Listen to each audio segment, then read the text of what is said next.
കുതിച്ചുയരുന്ന പണപ്പെരുപ്പത്തിനും അതിനോടൊപ്പം പവർക്കെട്ടിനുമെതിരായ പ്രകടനങ്ങൾക്കിടയിൽ പാക് അധീന കശ്മീരിലെ ദല്യാലിൽ പോലീസും പ്രതിഷേധക്കാരും തമ്മിൽ ഏറ്റുമുട്ടിയിരിക്കുന്നു എന്നുള്ള റിപ്പോർട്ടുകൾ പുറത്തു വന്നിരിക്കുന്നു.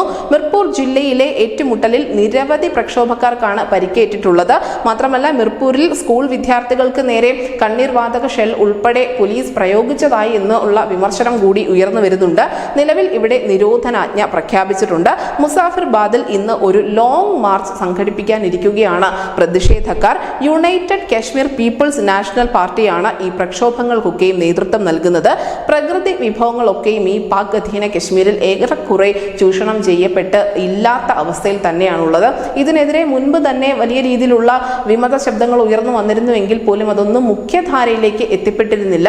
ഇപ്പോൾ അതിന് തൊട്ടു പിന്നാലെ പാകിസ്ഥാനിലെ മറ്റ് പ്രദേശങ്ങളിലൊന്നും ഇല്ലാത്ത വിധത്തിലുള്ള ചില നിയന്ത്രണങ്ങൾ ഇവിടെ അവർ ഏർപ്പെടുത്തിയിട്ടുണ്ട്. പ്രത്യേകിച്ചും ഗോതമ്പ് പോലെയുള്ള അവശ്യ വസ്തുക്കൾക്കും മറ്റ് ധാന്യങ്ങൾക്കുമൊക്കെ ഉണ്ടായിരുന്ന സബ്സിഡി പിൻവലിച്ചിട്ടുണ്ട്. ഇതൊക്കെ ജനത്തെ വല്ലാതെ ബുദ്ധിമുട്ടിലാക്കുന്നുമുണ്ട്. പാകിസ്ഥാന്റെ മറ്റൊരു പ്രദേശത്തിനുമുള്ള പരിഗണന ഇവിടെയൊട്ട് ലഭിക്കുന്നുമില്ല. ഈ ഒരു സാഹചര്യത്തിലാണ് ജനങ്ങൾ ഒന്നടങ്കം തെരുവിലിറങ്ങിയിരിക്കുന്നത്.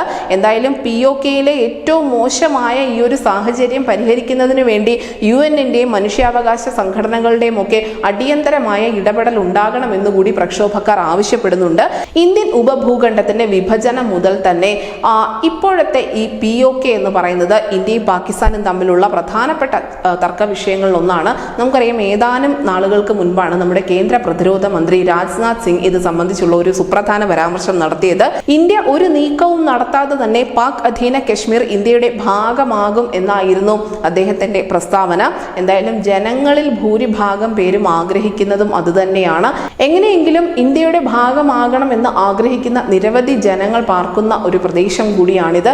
എന്തായാലും ഇവിടുത്തെ ഈ പ്രക്ഷോഭങ്ങളൊക്കെയും ഉടനൊന്നും നിലയ്ക്കില്ല. ഇതിനെ എത്രയൊക്കെ അടിച്ചമർത്താൻ ശ്രമിക്കുന്നുമോ അത്രയൊക്കെ ഉച്ചത്തിൽ തന്നെ അത് തുടർന്നുകൊണ്ടേയിരിക്കും എന്ന് തന്നെയാണ് പ്രക്ഷോഭക്കാർ ദിവസവും നൽകിക്കൊണ്ടിരിക്കുന്ന സൂചന. അതുകൊണ്ട് തന്നെയാണ് ഈ നിരോധനാജ്ഞ ഉൾപ്പെടെ നിലവിൽ ഉണ്ടായിരുന്നിട്ടും ഇന്നൊരു ലോങ് മാർച്ച് ഉൾപ്പെടെ നടത്താൻ അവർ തീരുമാനിച്ചിരിക്കുന്നത്. News desk news India Malayalam.